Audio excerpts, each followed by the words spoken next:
সাথী, তোমার অনেকদিন ধরে একটা কথা বলবো করে ভাবতেছি। কি কইবা কও? চলো আমরা ঢাকায় যাই। ঢাকায় যেয়ে আমরা একটা বাসা ভাড়া করে একসাথে থাকি। আর বিয়া? আরে হ্যাঁ, বিয়ে তো করব। কাজী অফিসে গিয়ে বিয়ে করে নিব আমরা। তাইলে ঠিক আছে। আচ্ছা শোনো, তো আমরা ঢাকা গেলে তো আমাদের 2-3 মাস থাকতে হবে। তুমি তোমার প্রয়োজনীয় কাপড় চোপড় সহ তোমার মায়ের কিছু গহনা নিও। আমরা 2-3 মাস কি খাবো, কি করব? একটা চাকরি হয়ে গেলে অবশ্যই আমাদের সব ঠিক হয়ে যাবে। আচ্ছা ঠিক আছে, আমি চেষ্টা করব। সত্যি? ঠিক আছে, আমি চেষ্টা করব। না না, তুমি চেষ্টা না, তুমি নিবা, অবশ্যই নিবা। আচ্ছা বাবা, আমি চেষ্টা করব নেওয়ার। তাইলে আজকে আমি যাই এখন? যাবা? হ্যাঁ, আমি যাইতে হবে। আচ্ছা তাহলে যাও।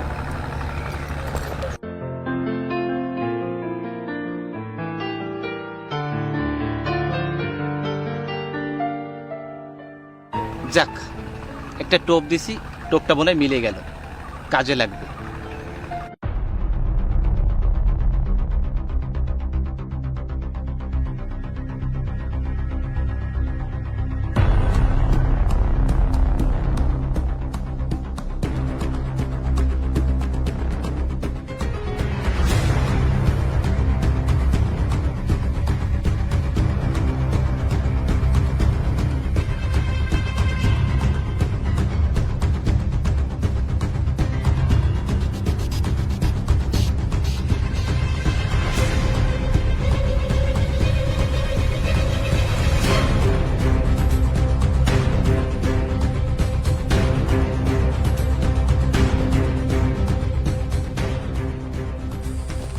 সেই কতক্ষণ ধরে অপেক্ষা করতেছি।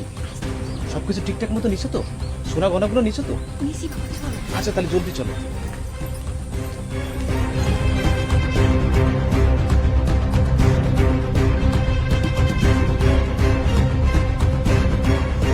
কিরে মা সাথী, তুই এই অবেলায় ব্যাগ নিয়ে কই যাচ্ছিস? আর সাথে এই ছেলেরাই বাইকে? উনি আমার খালাতো ভাই, আমি খালা বাড়ি যাইতেছি। খালা তো ভাই? একে তো আগে কখনো দেখিনি। ও বুঝছি, আমার যেটা বোঝার আমি বুঝে ফেলেছি। আচ্ছা মা, তুই এই ছেলেটাকে নিয়ে পালাচ্ছিস তাই না? তুই এই কাজটা কি করে করতেছিস বলতো? তোর বাবা মার কথা একবার চিন্তা করছিস? এই যে ছেলের হাত ধরে পালাচ্ছিস, তোর মা কত কষ্ট পাবে, তোর বাবা কত কষ্ট পাবে। একবার ভেবে দেখ, তোর মা কত কষ্ট করে তোকে মানুষ করেছে, তোর বাবা কত কষ্ট করে মানুষ করেছে। তোর বাবার সম্মানের কথা ভাবলি না, মায়ের কষ্টের কথাও ভাবলি না।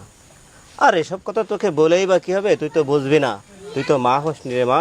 যদি মা হতিস, সন্তানের কষ্ট বুঝতে পারতিস। এগুলো করতে নাই মা। বাবা মার সম্মানের দিকে একটু তাকা।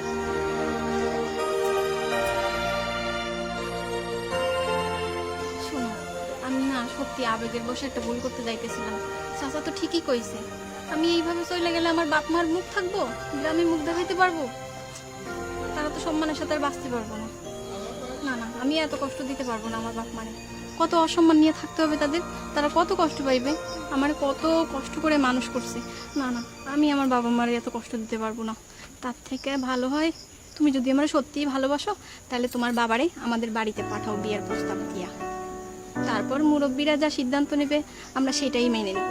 এটাই কি তোমার শেষ কথা? হ্যাঁ, আমার এটাই শেষ কথা। আমি আমার বাবা মারে কষ্ট দিতে পারবো না। আমি যাই গা। তুমি চলে যাবা? হ্যাঁ, আমি যাই গা।